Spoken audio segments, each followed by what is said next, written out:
Hey guys, got another video for you today, and it's just talking or discussing about the FPS improvements or GPU, CPU utilization in Battlefield 2042 since launch, like in comparison to now.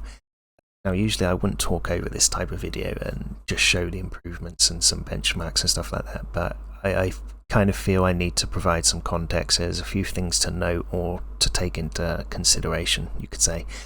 So I've got a little side-by-side comparison here. This game is on renewal.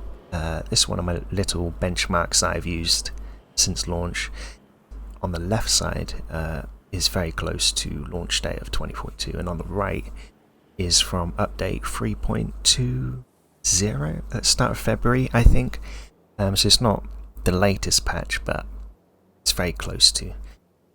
So little things to note are, this won't be an exact one-for-one comparison. It'll be trying to get it as close to as I can. This is something I mentioned in previous benchmark videos on the channel, trying to get a one-for-one comparison in a game like Battlefield is near impossible to do. There's a few things you can do, like doing these static tests, using Portal to try and mitigate like everything possible. I've always said, when sort of looking at Battlefield benchmarks, especially in-game benchmarks, there's always taking things with a pinch of salt. The only way really to do that is, I think, is to use roots and do it a lot. So you get a higher pool of results to sort of mitigate the randomness. Also just mention the weather has always impacted the performance, certainly when I've been testing this game. So like the tornadoes and the rain, you will get less FPS. I'm not gonna lie, it has been quite troublesome in benchmarking this game. It's quite time consuming as well. So, just a little tip for you, if you do your own testing, save you a bit of time, just make sure you get the weather right and stuff like that. Yeah, and so this renewal map, it has had a rework since launch, so technically it's a different map, but it's still quite similar. Whether or not that will affect performance, I really can't say.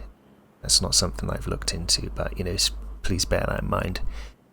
A few things to mention also is, this is the same PC, so 9900K with a 3070 Ti at 1080p. Anything to mention is on the right side, the 9900K is stock, which is why you'll see frequency variation.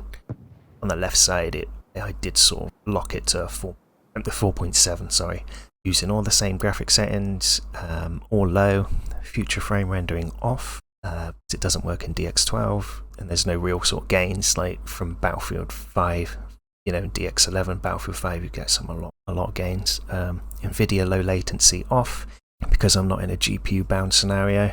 And I think that's everything to mention. So now actually onto the video. So as you can see, the CPU and utilization is a lot higher.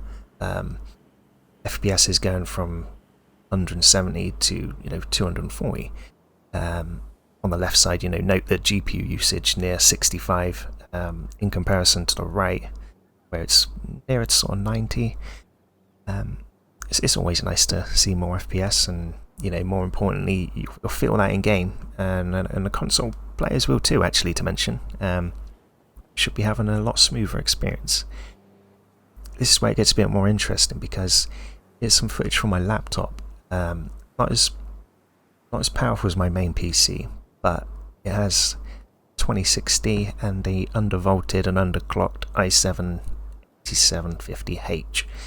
Now there's some nice gains here as well, but not as much.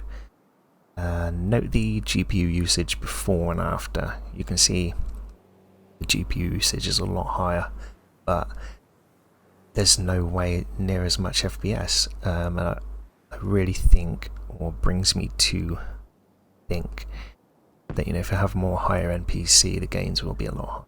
If you have a certain sort of weaker PC and everything was maxed out before, there's no really way to get more FPS, really, just only like 10 FPS or something like that. But if you had a higher end PC that was not really being utilized a lot, like we see in the first one, I think you should be getting sort of similar FPS to me, I would have thought. It'd be interesting to hear what gains you have, if any, in the comments. It's something I always mention in previous videos, is encourage trying this out for yourself, testing this out for yourself. You know, every PC is different. See if you have any older footage from launch, you know, to try and compare to. Yeah. And that's really it, to be honest. It's quite a short video. So, you know, the game has improved in that sense. It still has some things to do, like the mouse input, stuff like that. But, you know, let me know what you think of this kind of video where I discuss the benchmark or no commentary, just the stats. Personally, I felt like I needed to discuss some things because the videos with no commentary do get comments with slight confusion there. Maybe like I kind of feel that's my own fault because I'm not discussing it and discussing the things to note. I would like to hear your thoughts. Just a short one today, and I've got more videos incoming. So thank you for watching. Subscribe if you'd like to, and I'll see you boys in the next one.